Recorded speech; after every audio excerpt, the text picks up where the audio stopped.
Hello everyone, my name is Pierre. I'm a director of the strategy group. Today I'm joined with my colleague Eliza.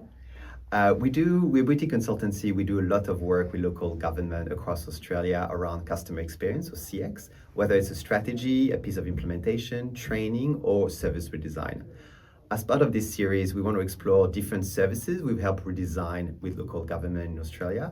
The service we're going to focus on today is Overgrown Allotments. So Eliza, what can you tell me about Overgrown Allotments? Yeah, of course. So Overgrown Allotments is essentially where a customer, which we're going to be calling a complainant today, reports to council that the vegetation on a private property is overgrown. So that's quite often grass feels overgrown or shrubs and things like that. It just looks like it's exceeding local standards. Okay, thank you for that. That makes it clear. What are the common pain points with this process for local government? Yeah, so there's three common pain points. The first one is in regards to the property owner themselves.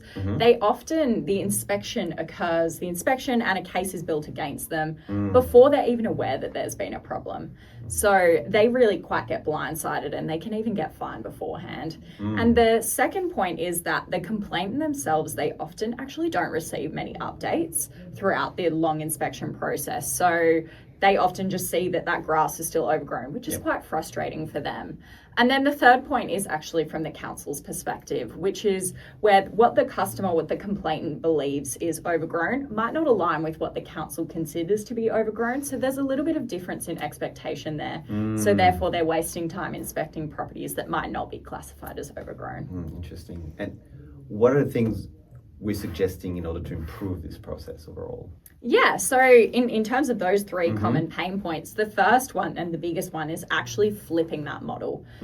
Contacting the property owner first is the most important thing. And that way we can set the expectations with the property owner. We can understand maybe their reasoning why it's overgrown. And we can also just determine, what are the next steps and let them know what's going to happen next.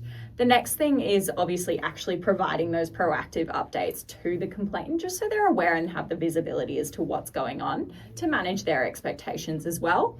And finally, there's in terms of the council, we can ask for, photos and video calls right at that reporting stage so that the council can determine whether or not this might be something that's not classified as overgrown. So they don't need to waste their time going to inspect a property that's not classified as overgrown in council standards. That makes sense. And there's a lot of talk around the value of technology in council. How can technology assist to make this process better? Yeah, so it's interesting that you bring that up actually, because the key focus in Overgrown Allotments is mostly process driven. As I mentioned, we think flipping the model is the most successful way of doing this. So obviously that's more of a process redesign and just changing the way that who we're gonna contact first and when we're gonna contact them. So that's probably the biggest piece.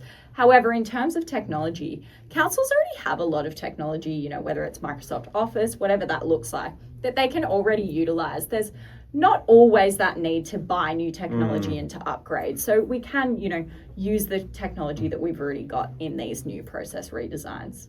Thank you so much, Ella. I hope you find this very insightful. There's going to be more podcasts around different services, so stay tuned for more episodes.